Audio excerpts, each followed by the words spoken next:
Speaking of movement, Bernie Sanders started one in his run for the Democratic primary.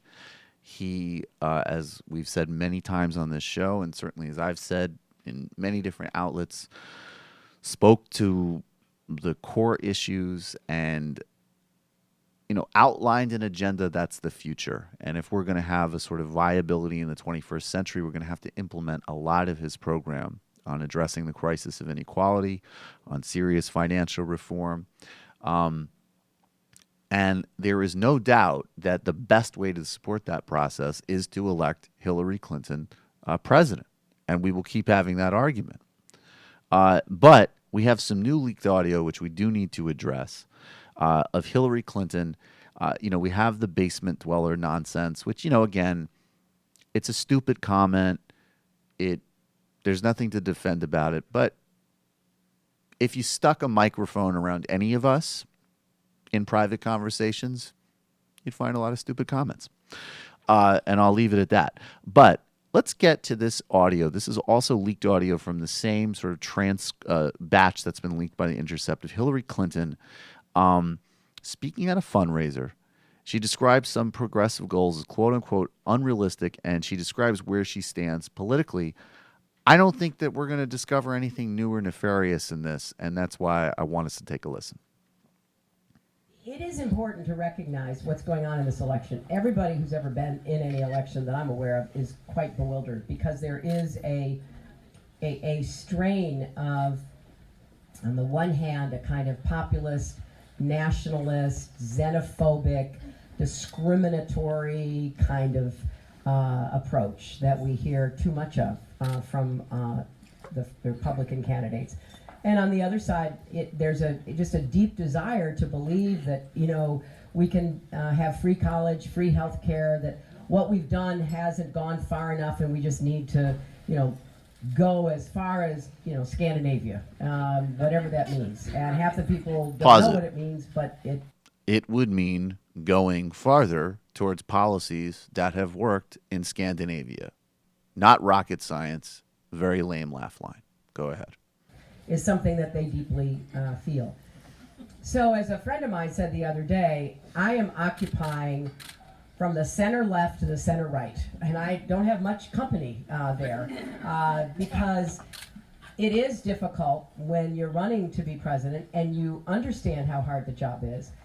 I don't want to overpromise. I don't want to tell people things that I know we cannot do. I want to level with the American people and be very clear about the progress I think we can make. Now, it won't surprise any of you to hear me say that I think we can grow the economy, get back to more broad-based, inclusive prosperity. We did it in the 90s. We saw the results of having not only a lot of jobs, but incomes rising.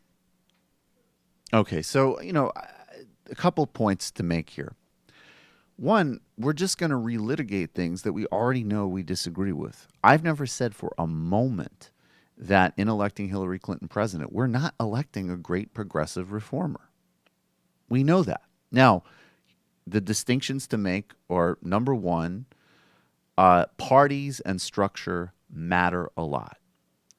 The modern configuration of the Democratic Party is significantly more to the left, and that means that Hillary Clinton is accountable and needs to be responsive to an entirely different set of incentives and structures. Now, that's a structural argument that has nothing to do with your personal feelings about Hillary Clinton. And it's, in fact, the most important analysis for going into how you choose to vote in terms of reality. And that includes the whole picture. Because no doubt she also has, and you see in her transition team, you have some great progressive people. In her policy proposals, she has some very, very smart and good ideas on public option, expanding Social Security, college affordability. Those are great things. And, you have Ken Salazar, and you have not, dismissing goals that certainly could be achieved with just structural reform. So That's basically it. And just to add to that, though, this notion of her sort of shape shifting, how could this be treated as some big shocking revelation? She basically said the same thing the whole primary. And this is where the fixation on Hillary Clinton gets annoying. I think you need to just have a realistic and objective assessment of who she is. She is center left to center right. She's very smart. She's competent. And she's running on a significantly more liberal platform than anything her husband proposed in the 90s, and certainly than how she ran in 2008. In her record overall, there's a lot of things not to like. There's also some things to admire and like as well. She said in the primary that she was a realistic pragmatist who wanted to deliver steady progress and didn't believe in radical structural change. And she just said that in the fundraiser. So where is the big news here? You know, people are on this like constant hunt to find this smoking gun. You know what? If she had went to the fundraiser and she was like, you know, I can't wait till we can have a human body parts exchange and I can implement a purge so I can watch the poor kill each other for entertainment, I would say that that would be something of a revelation and probably not exactly synchronized with how she was campaigning. But in fact, that snippet, as much as I disagree substantively, as much as, you know, I find her arguments to be sort of fundamentally historically uncompelling, I think that that's great. You know, the constant rap is that she's untrustworthy and blah, blah, blah. She said exactly behind closed doors what she campaigned on.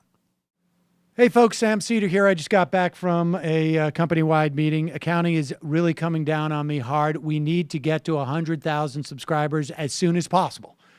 So please enjoy this channel. Subscribe right down there.